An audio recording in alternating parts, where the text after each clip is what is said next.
반갑습니다. 저는 열국지 팩트체크 다른 눈으로 본 열국지를 쓴 강용봉입니다.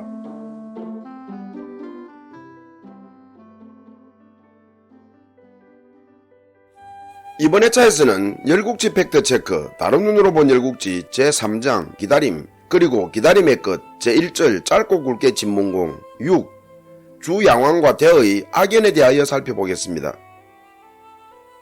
저는 오늘 살펴볼 열팩열국지의 글을 쓰기 위하여 사기, 춘추좌전, 국어 등의 문헌을 인용했는데요. 그 상세 내역은 자막으로 나가는 바이니 참고하시기 바랍니다.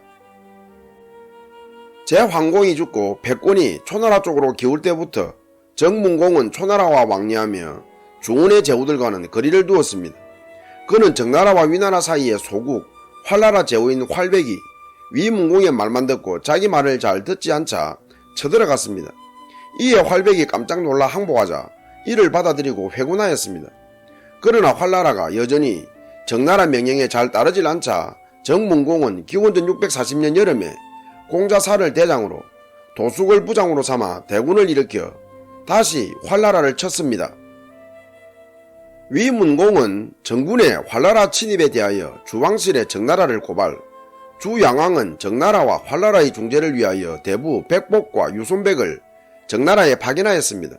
이에 정문공은 주양왕이 위나라의 말만 믿고 위나라 편을 들려 한다고 판단하고 불쾌해하며 주왕실의 사자가 정나라 경계를 넘어오자마자 잡아다가 감금해버렸습니다.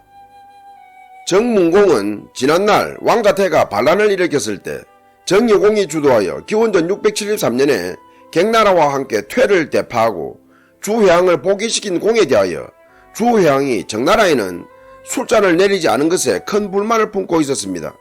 당시 주회왕은 정여공에게는 호래 땅과 혁대의 장식용 거울인 방감을 하사했고 객공에게는 주천 땅과 술잔을 하사했던 것입니다. 주양왕은 왕실의 사자가 정나라에 감금되었다는 보고에 대로하였습니다.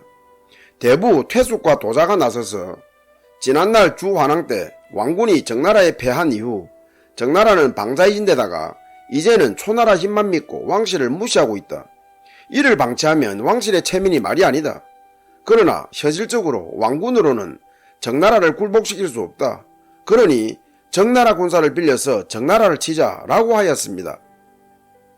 태숙 등이 말한 왕군이 정나라에 패한 일이란 지난 제15회차에서 살펴본 바와 같이 기원전 707년 가을에 수갈에서 왕군과 정군이 맞붙은 사건을 말합니다.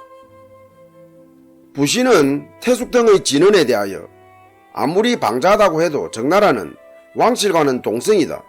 또 정무공은 왕성이 낙양으로 동천할 때 공을 세웠고 정여공은 왕자태의 난을 진압할 때 공을 세웠다. 정나라의 공을 잇고 어찌 오랑캐들을 불러들여 동성을 짓밟으려고 하는가 라며 적군을 불러들여 정나라를 치자는 것에 반대하였습니다. 태숙이 다시 나서서 옛날 주무왕도 은나라에 항거할 때 오랑캐들의 힘을 빌렸다. 정나라는 주왕실을 섬김에 있어 이때까지 한 번도 무리하지 않았다. 순종하는 자로 하여금 거역하는 자를 치게 하는 것은 지극히 당연한 일이거늘 어찌 이를 부당하다고 하는가 라며 적군을 동원하여 정나라를 치자고 거듭 주장하였습니다. 주양왕은 양측의 논쟁을 지켜보다가 태숙 등의 의견에 동의하였습니다. 명분이고 뭐고 간에 어떻든 정나라를 가만둘 수는 없다고 느꼈던 거죠. 이에 주양왕은 태숙 등을 정나라에 보내어 정나라를 치는 일에 청병하게 하였습니다.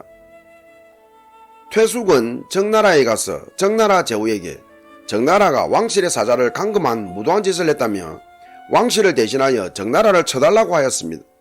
이에 정나라 제후는 흔쾌히 수락하고 기원전 636년 여름에 사냥 간다며 몰래 거병하여 정나라의 역성을 기습하여 단숨에 함락시켰습니다.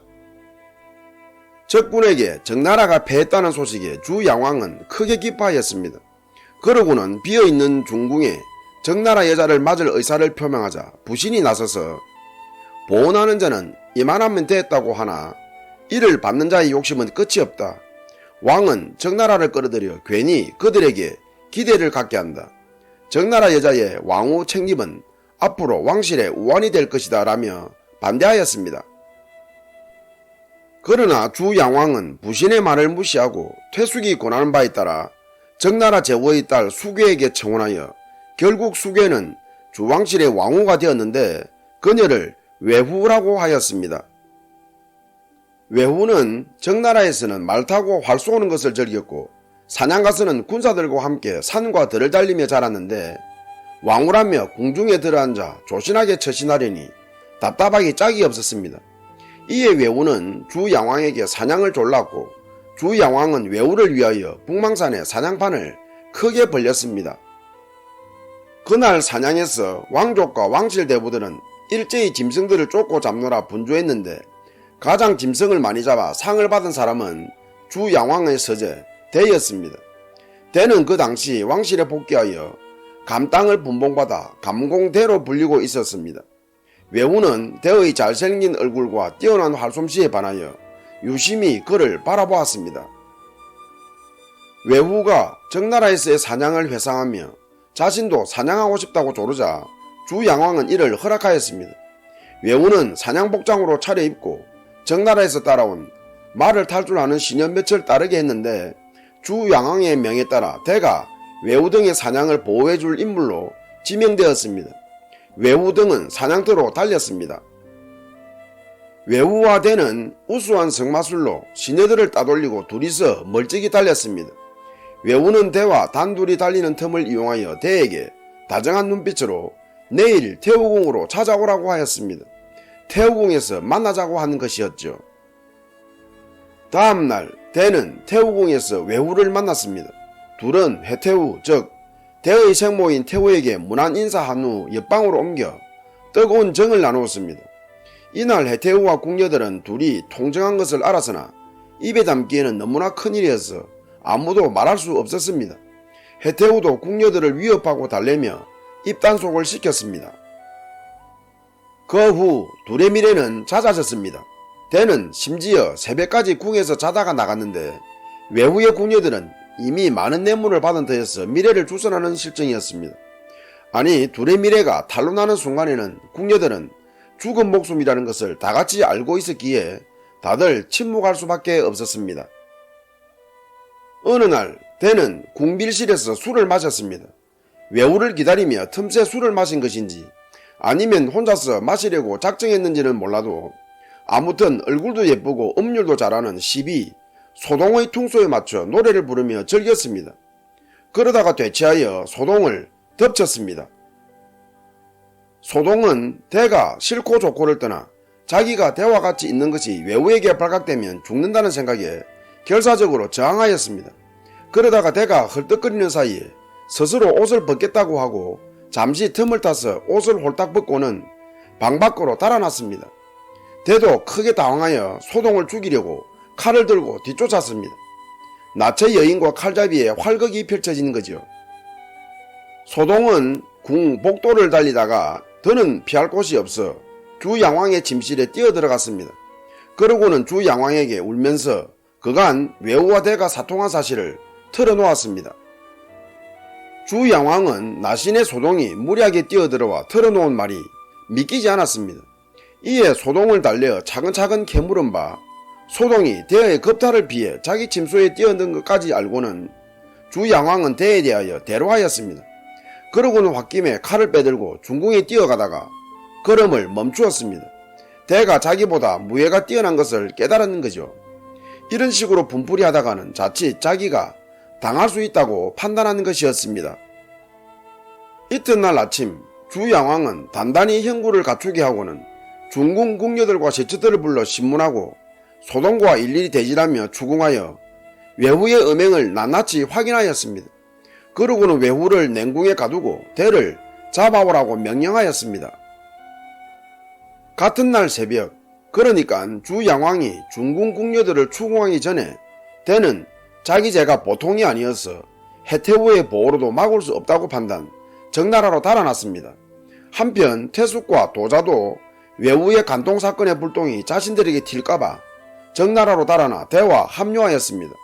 둘은 정나라를 끌어들여 정나라를 치게 했고 또 외후를 왕으로 추순했기 때문에 미리 겁을 먹었던 거죠. 해태우는 왕궁의 변란에 크게 놀라 몸져 눕고 말았습니다. 퇴숙 등은 정나라 제후에게 지난날 청혼한 것은 대와 수계의 혼사였는데 주 양왕이 수계의 미모에 반하여 그녀를 빼앗았다. 그러다가 태후궁에서 우연히 대와 수계가 만나 이야기하는 것을 보고 궁녀가 주 양왕에게 보고했는데 주 양왕이 둘이 사귄다고 오해하여 대는 국외로 추방하고 수계는 냉궁에 가두었다. 군사 1려를 주면 주 양왕을 쳐서 대를 왕으로 세우고 수계를 다시 왕으로 삼겠다라고 설득하였습니다. 이에 정나라 제후는 대장 적정에게 군사 5천을 주어 주왕씨를 치게 하였습니다. 적정은 주왕씨를 쳤습니다. 주양왕은 적군이 쳐들어온다는 소식을 듣고 깜짝 놀라며 급한 대로 왕실대부 담백에게 군사를 주어 대적하게 하였습니다. 담백은 적군을 맞아 무력으로는 상대가 안된다고 판단하고 외우와 대의 간통사건 전말을 자세히 설명하여 적군의 얘기를 끄끄려고 하였습니다. 그러나 적정은 담백의 말을 들을 필요도 없다며 단칼에 담백을 죽이고는 곧장 왕성으로 진격하여 원나라 원백관이 이끄는 왕궁과 대치하였습니다.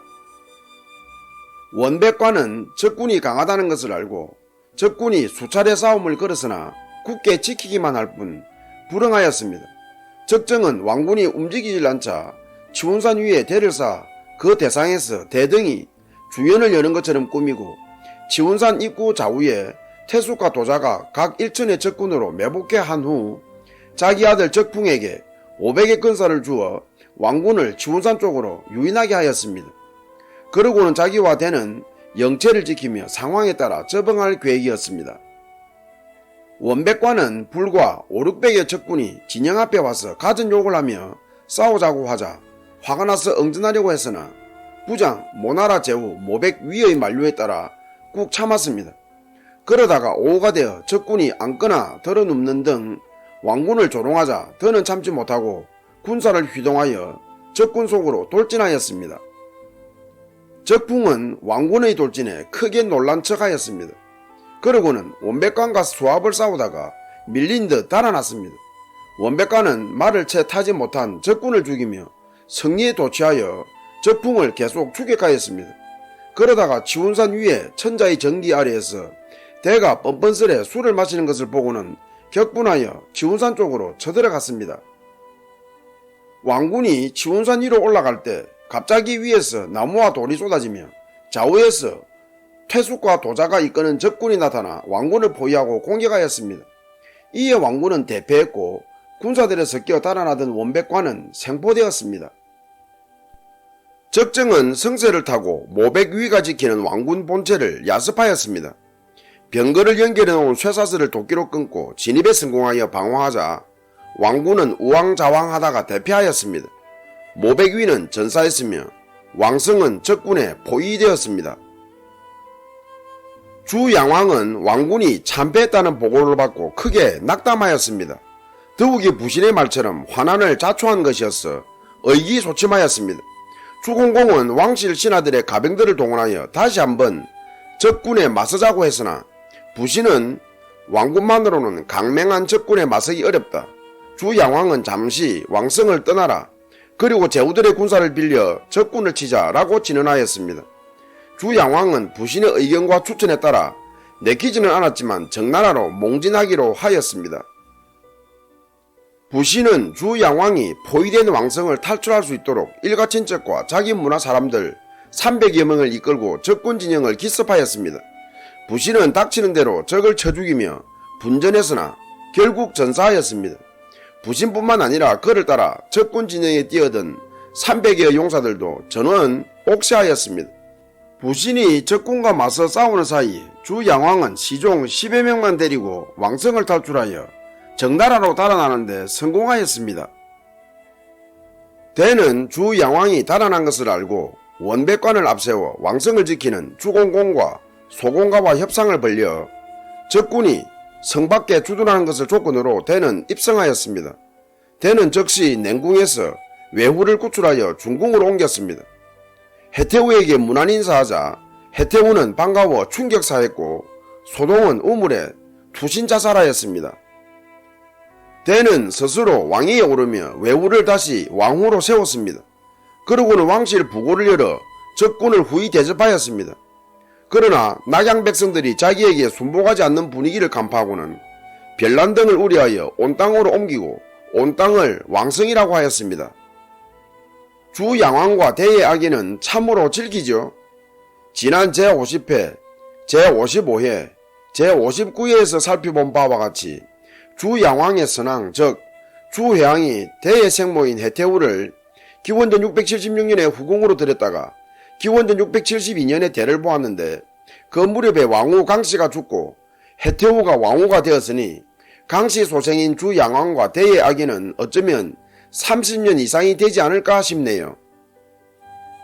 드러난 사건만 보아도 기원전 655년에 제왕공이 여러 제후들과 함께 수지에서 주 양왕을 지지하는 모임을 가져 대를 태자로 세우려던 주 회왕의 의도를 꺾었고 기원전 652년 1월에는 제왕공이 주 회왕의 사망을 틈타 왕위를 노리던 대를 주저앉혔으며 기원전 649년 여름에는 진나라와 진나라가 낙양 근처 오랑캐들을 끌어들여 반란을 일으킨 대의 난을 진압하는 등 대는 기원전 630년대 중반에 왕위 찬탈까지 무려 20년 이상 주 양왕을 괴롭혔습니다.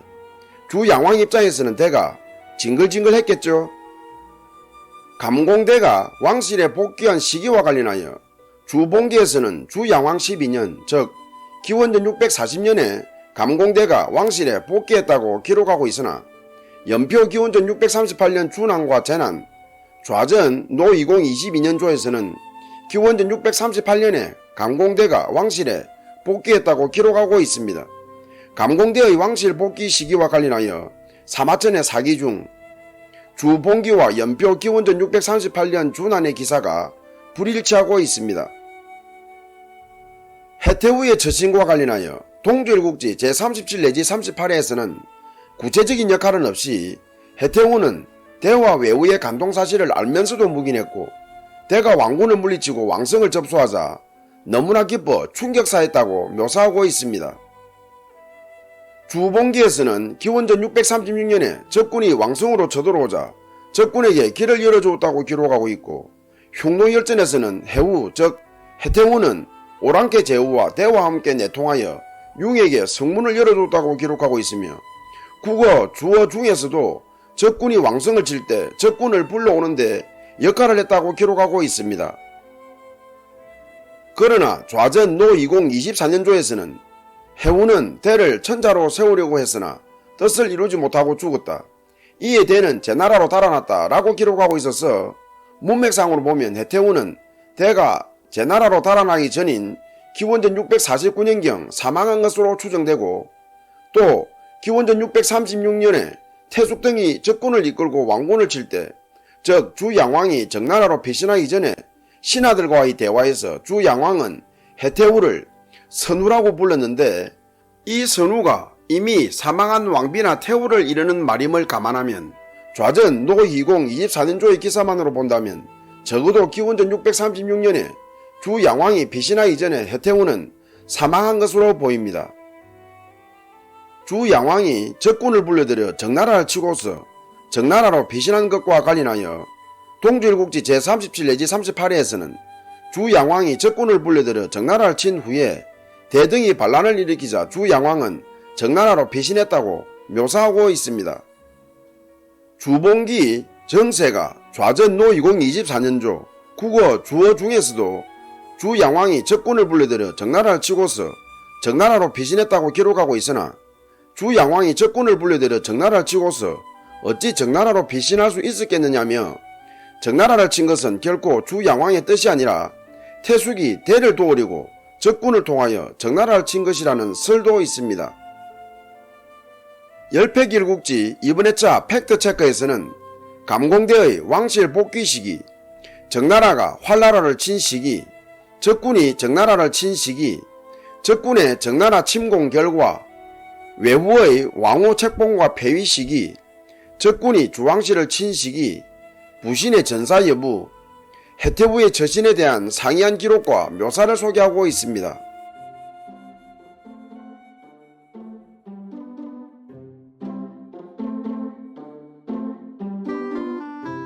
흔히들 식당에 가서 메뉴를 고를 때 뭘 먹을까 많이 망설이고 주저하죠.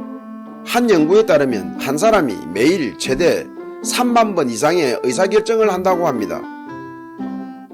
그런데 일본인 2024년 11월 당시 38세의 기타 고오는 무려 15년간 똑같은 옷과 똑같은 식단의 라이프 스타일을 추구하여 세인들의 관심을 끈 적이 있었는데요. 사실 일상생활에서 결정해 놓고 보면 그 결정이 최선이었다거나 유의미한 것도 아니면서 그 결정 과정이 좀 성가실 때가 많죠. 뭐 결정장애라는 말이 있을 정도니까요. 기타 고오는 이런 의사결정을 최소화하고 자신의 생존터전인 직장생활에 집중하고 충실하자는 취지로 이런 라이프 스타일을 갖게 되었다고 합니다. 그는 아침은 견과류와 라면, 점심은 닭가슴살, 저녁에는 숙주나물을 곁들인 돼지고기의 식단을 만들었고 단조로운 식단으로 인한 영양의 불균형을 해소하기 위해 정기적으로 같은 양의 영양 보충제를 섭취하였습니다. 그는 또 매일 같은 스타일의 셔츠와 바지를 입었고 동일한 양말과 속옷을 입었으며 면도나 빨래, 손톱 손질 등을 비롯한 모든 일상을 정해진 시간에 맞춰 규칙적으로 반복하였습니다.